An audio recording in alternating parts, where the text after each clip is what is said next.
डकी भाई का चैनल उन्होंने सीज कर दिया है वक्ती तौर पे, इससे क्या कोई फ़र्क पड़ेगा? चैनल से उसी तरह चल रहे हैं, तो एक डकी भाई का चैनल सीज करने से क्या फ़र्क पड़ेगा? और सिर्फ उन्हीं को पकड़ के इस चीज़ को बहुत ज़्यादा इशू बनाया जा रहा है।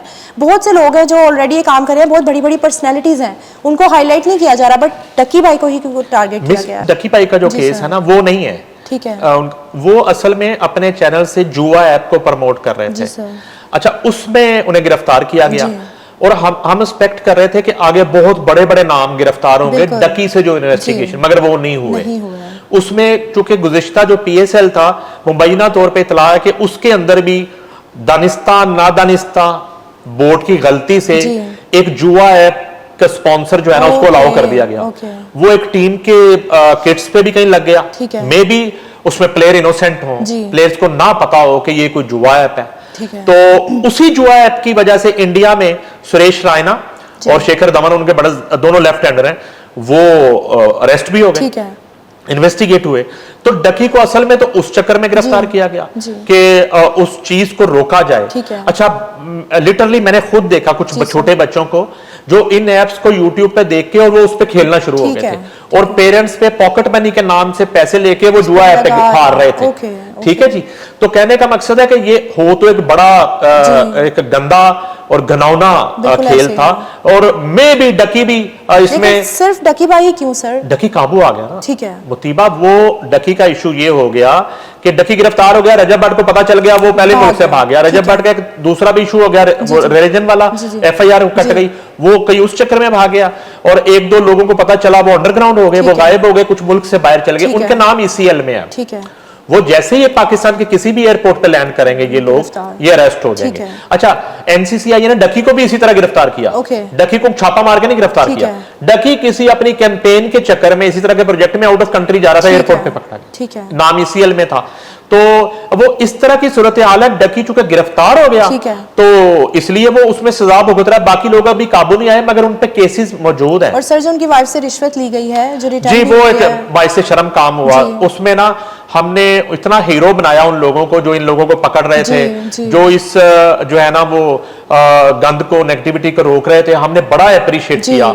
हमने NCCI को, उन ऑफिसर्स को बड़ा हीरो बना के रखा, और डेली बेसिस पे हम हाईलाइट कर रहे थे, ताकि पेरेंट्स को, बच्चों को पता चले कि ये एक्शन शुरू हो गया, इससे बचना है। ठीक है जी। तो वो अचानक से बड़ा ही एक बाइस शर्म सा मामला हुआ कि पता चला कि उनमें से कुछ ऑफिसर्स इनको रिलीफ देने के लिए रिश्वत ले रहे थे। अब वो पकड़े गए हैं सब, वो मोस्टली रिश्वत की रकम भी रिकवर हो गई है, मगर उनके पकड़े जाने से डकी के केस पे कोई फर्क नहीं पड़ेगा। डकी को अपने किए की सजा भुगतनी पड़ेगी।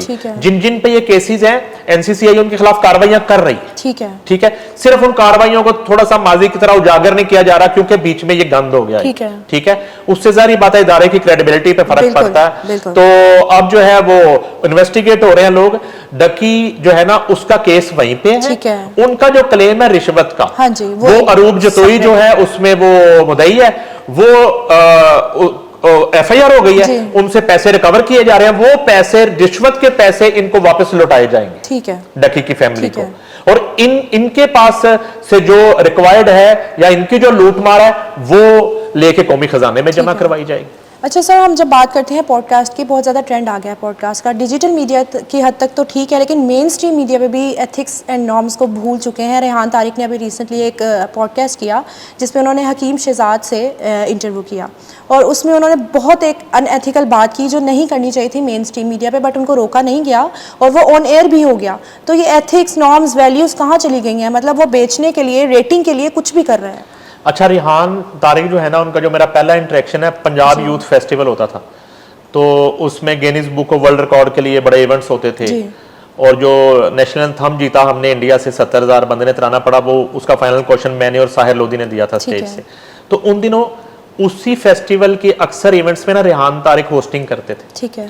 तो वैसे वो बड़ा एक, जिसको कहते हैं ना, नीट एंड क्लीन आदमी, कि किसी लालच की वजह से वो इस तरह की चीज नहीं करने वाला। ठीक है। लेकिन इस इशू में हकीम शहजाद ने जो बात की है, अच्छा देखें, आप किसी के साथ पॉडकास्ट का या इंटरव्यू का टाइम करके और कैमरे ऑन करके और आप जो है ना समझें कि ट्रैप किसी सूरत हाल करके और आप इस तरह के क्वेश्चन डाल दें। देखें, मैं और आप इंटरव्यू कर रहे हैं, तो मैं आपसे रिक्वेस्ट कर सकता हूं कि ये इंटरव्यू में ये वाली जो चीज है आप रहने दें, ठीक है, उस पर हम बहस कर सकते हैं, ठीक है, आप मुझे कन्विंस करें, नहीं कोई बात नहीं, जाने दें। हाँ जी। अगर मैं एक मिसाल देता हूं, चौधरी सुहेल बड़ाई के साथ एक वाकया होता है, वो बड़े लेजेंड जर्नलिस्ट हैं जी सर। आपको याद होगा दुनिया टीवी के ईद शो में जी।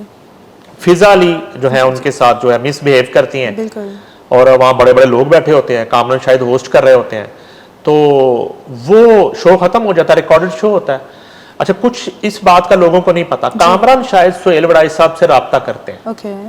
उसी रात को या अगले दिन, ठीक है। वो कहते हैं कि चोई साहब वो फिजा ने जो बात की है वो थोड़ी बिलो दी बेल्ट है, तो आप समझते हैं कि उसको हम एडिट कर दें, तो चोई सुहेल बड़ाई ने कहा ना, ठीक है, आपके शो का हिस्सा है वो, ठीक है, तो ये उनकी राय है मेरे बारे में, तो मुझे कोई एतराज नहीं है, ठीक है।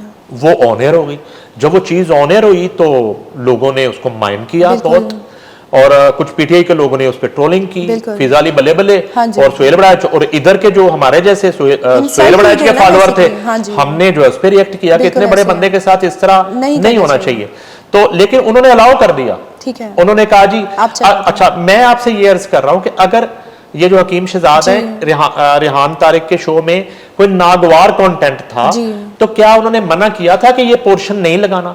अगर उन्होंने किसी कंटेंट से मना किया है और वो रेहान तारिक ने दानिस्ता जो है ना उसको ऑनर कर दिया या अपलोड कर दिया, तो फिर वो गलत है। इस तरह के क्वेश्चंस करना बनता है।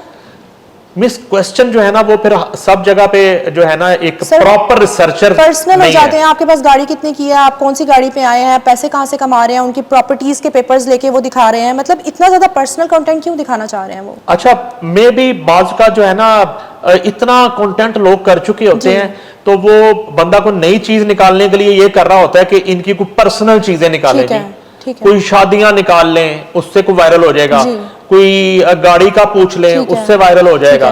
तो लेकिन मैं आपको एक और बात बता दूं, मैं आज आपके सामने बैठा हूं, शो कर रहा हूं, तो अगर मेरे दिल में कोई चोर है ना तो मुझे बैठना नहीं चाहिए आपके सामने। जब मैं आपके सामने बैठ गया हूं, यही प्रेस कॉन्फ्रेंस का असूल है, यही इंटरव्यू का असूल है। मैंने आपके सामने खुद को सरेंडर कर दिया, और प्रेस कॉन्फ्रेंस में फ्रंट ऑफ मीडिया एक या दो शख्सियत जो बैठी हैं उन्होंने अपने आप को सरेंडर कर दिया, अपनी बात बता ली। जब सामने से सवाल आएगा तो हर सवाल का जवाब देना पड़ेगा, या आप कह सकते हैं कि मैं इसका जवाब नहीं देना चाहता।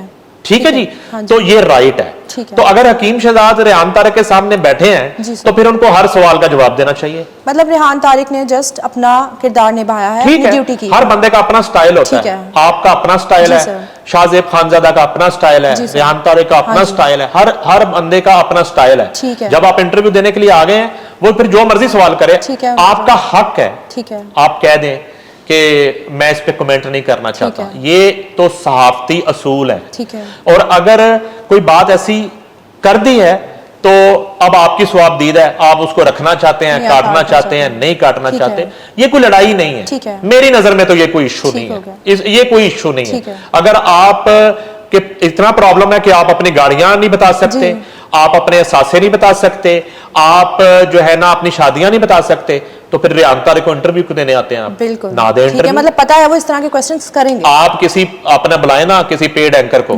उसे अपना ही सवालनामा दें, ठीक है, उनको ये इधर बैठ जा सामने और ये मुझसे सवाल करता है, फिक्स इंटरव्यू कर लें। बिल्कुल ऐसे। जब आप एक फ्री एंड फेयर जो है ना फ्री स्टाइल इंटरव्यू करेंगे ना, तो उसमें तो हर तरह का सवाल आएगा। बिल्कुल ऐसे।